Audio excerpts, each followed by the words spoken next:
ကျွန်တော်တို့၃ယောက်လုံးအများကြီးကြိုးစားပြီးတော့တချင်းသုံးဖို့တည်ဆိုသွားတယ်ကောင်းကောင်းမွန်မွန်လည်းတည်ဆိုခဲ့တယ်အဲ့တော့ကြောင့်အရင်ကျင်းတတ်ပါတယ်ပြီးတော့ကျွန်တော်လည်းဝင်းတော့မရခဲ့ပေမဲ့ကျွန်တော်မှ Star ရတော့အရင်ကျင်းတတ်ပါတယ်ဟုတ်ကဲ့အမ season မြန်မာ Idol season 4ရဲ့ winner ဆိုတော့မြန်မာ Idol ဆိုတော့သူကဘယ်လိုပြောမလ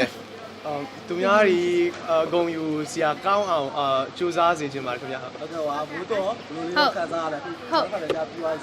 ုတ်ဒီနေ့ grand final ညပြီးတော့အရန်ပျော်တယ်ဘာဖြစ်လို့လဲဆိုတော့လေသမီးဒီကြားထဲမှာနေမကောင်းလည်းဖြစ်သွားတယ်ဖျားပြီးတော့ဆေးရည်လည်းထိုးလိုက်ရတယ်ပေါ့နော်အဲ့တော့ဒီညအရန်ပြီးကျင်တယ်ဘယ်လိုပြောလဲဆိုအရန်ပြီးကျင်တာမရတော့လူကဂျုံဂျုံကြနေဆိုပြီးတော့လေအဲ့လိုမျိုးဆိုအခုတကယ်ပြီးသွားတဲ့အတွက်ကြောင့်အရန်လည်းပျော်တယ်ပြီးတော့ဒီနေ့တချင်းသုံးဖို့ကိုသမီးအကောင်းဆုံးမဆိုနိုင်ပါလဲအရန်စိုးရင်ခဲ့တယ်ပေါ့နော်ဒါပေမဲ့ဒီနေ့အကောင်းဆုံးသိဆိုနိုင်ခဲ့တဲ့အတွက်ကြောင့်အရန်ပျော်ပါတယ်အရန်ပျော်တယ်ဘာလို့လဲဆိုတော့ဒါသမီးinterview တွေမှာလည်းဖြေခဲ့ရပေါ့နော်ဒီနေ့မှာ main ကလေးဝင်တာလည်းရစီခြင်းနဲ့အဲ့လိုမျိုးဆိုမှ Esther ရသွားတဲ့အတွက်ကြောင့်မလို့အရန်ပျော်ပါတယ်ဒါသူလည်းအရန်ပျော်နေမှာပါသူလည်းတကယ်ရချင်ပါတယ်ချင်းသုံးပုံလုံးမလွယ်ဘူးဒါပေမဲ့အများကြီးစူးစမ်းပြီးတော့ရှင်ပြိုင်ခဲ့တဲ့အတွက်အဲ့လိုအခက်ဆုံးဆိုတဲ့တခြင်းတော့မရှိပါဘူးမတ်စတာကျွန်တော်မြောက်လုံးကိုပေးဆိုရဲဆိုတော့ကျွန်တော်မြောက်လုံးအရင်ကုန်ယူပြီးတော့ဒီတခြင်းဆိုရတော့မှာဟုတ်ဒီ winner song ကိုလည်းတမီးတို့စစချင်းကြားတော့အရန်ကြိုက်တယ်ပေါ့နော်ဒီချင်းလေးကလည်းဒါအခုဆိုရင်ဒါမြန်မာတွေတော့ကြီးတစ်ခုလုံးကိုကိုစားပြုရဲဒါတကယ်ချင်းနေပေါ့နော်ကိုယ့်ရဲ့ဒီပြိုင်ပွဲဝင်တွေကိုကိုစားပြုရတဲ့ကြောင့်မလို့ဒါတမီးတို့လည်းမ Esther ပေးဆိုရဲဒါတမီးတို့အမြဲအဲ့လိုမျိုးပေါ့နော်ပေးဆိုမယ်လို့သူလည်းပြောတယ်အားကြောင့်မလို့အခုအရန်ပျော်ပါတယ်ဟုတ်ကဲ့ကျွန်တော်အရင်တော့ပြိုင်ပွဲမပြိုင်ခဲ့ဘူးအခုဒီတစ်ခါပြိုင်ပွဲပြိုင်နေပြီးတော့ by the grace of God final grand final ရောက်သွားတယ်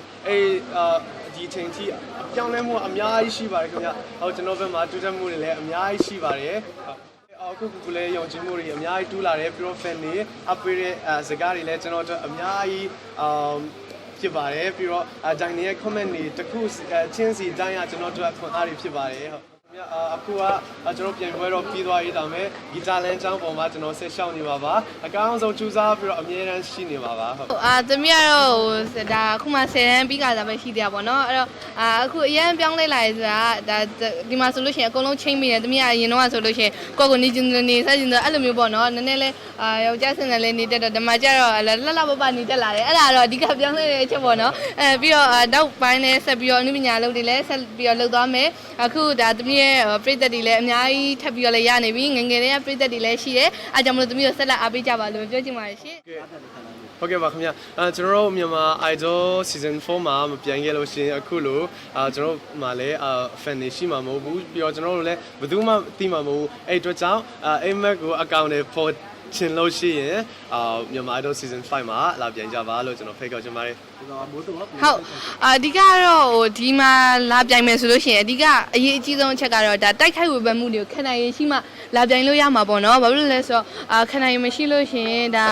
ါစိတ်တက်လဲကြမယ်ဒါကိုယ့်အတွက်လည်းမကောင်းဘူးပေါ့နော်ဒါပေမဲ့ဒါတွေကိုကောင်းကောင်းမွန်မွန်ပေါ့နော်ကိုယ့်ကိုခုခံနိုင်လို့ရှိရင်တော့အကောင်းဆုံးပါပဲဒီပြိုင်ပွဲကတော့ဒါဝေဖန်တာတွေကခံရမှာပဲပေါ့နော်သမီးတို့ဆိုလို့ရှိရင်လည်းဒါကိုလုံးဝအဲ့ဒါရောမမှုခဲ့ဘူးပေါ့နော်ခါလီကြလို့ရှိရင် Facebook မသုံးတာကို social ကိုဖျက်ပလိုက်တယ်အဲ့လိုမျိုးပေါ့နော်ဘာမှမကြည့်တော့အဲ့လိုဆိုရင်တော့ဒါကိုအကောင်းဆုံးလုပ်ခဲ့လို့ရှိရင်တော့ဒါပရိသတ်တွေကိုချစ်တဲ့ပရိသတ်တွေအားရကျင်းနေမှုရှိရဆိုရင်တော့သမီးတို့ကကျင်းနေပါတယ်ဒီနေ့သူကတာလည်းအရန်ကောင်းတယ်ပေါ့နော်ဘာလို့လဲဆိုတော့သမီးတို့ဒါတချင်းတိုက်ခရဲကသမီးတို့ကြည့်ခဲ့တယ်ကြည့်တော့သူအဲ့နေရာမှာအဲ့လိုမျိုးကမယ်ဆိုအရင်မိုက်တယ်အရင်လေဟိုဘယ်လိုပြောမလဲပရိသတ်တွေလည်းကြိုက်မယ်ဆိုတော့ယုံပြီးသားပေါ့နော်အားကြောင့်အရင်ကပါတယ် bravo တင်ပါတယ်အရင်ပေါက်တယ်ကတာခင်ဗျာဟုတ်ကဲ့ပါဟုတ်အားကျေးဇူးတင်ပါတယ်ဘယ်လိုကြောက်ကြဖြစ်တာလဲဟုတ်ကဲ့ဆရာမျိုးမင်းထွန်းတင်ပေးတာပေါ့ဟုတ်ဆရာကိုလည်းအရင်ကျေးဇူးတင်တယ်ပြီးတော့ပြင်ပွဲတောက်လျှောက်ကကျင်တယ်ဆိုတော့ဒီ grand final မှာကခွင့်ရတယ်လည်းအရင်ပြောပါခင်ဗျာငငယ်တော့လည်းကာဘူးတယ်ဟုတ်ငငယ်တော့အဖွဲလိုက်တင်နေကားတယ်ဒါပေမဲ့အဲ့လိုတိတိကျကျတော့မတင်ဘူးဆက်လက်တော့တင်ကျင်ပါတယ်ဟုတ်အရင်အပိတ်ခံရတဲ့ခံစားချက်လေးဟုတ်ကဲ့ကျွန်တော်တို့ဒီနေ့ဒီနေရာထိအားပေးရတဲ့သူတွေအားပေးတဲ့သူတွေတယောက်ချင်းစီတဲ့အရင်ကျေးဇူးတင်ပါတယ်ကျွန်တော်ရှိဆက်ပြီးတော့အများကြီးကြိုးစားပြီးတော့ရှိဆက်သွားနေမှာပါကျွန်တော်ဆက်လက်ပြီးတော့အားပေးကြပါအောင်လို့ကျွန်တော်ဖိတ်ခေါ်ချင်ပါတယ်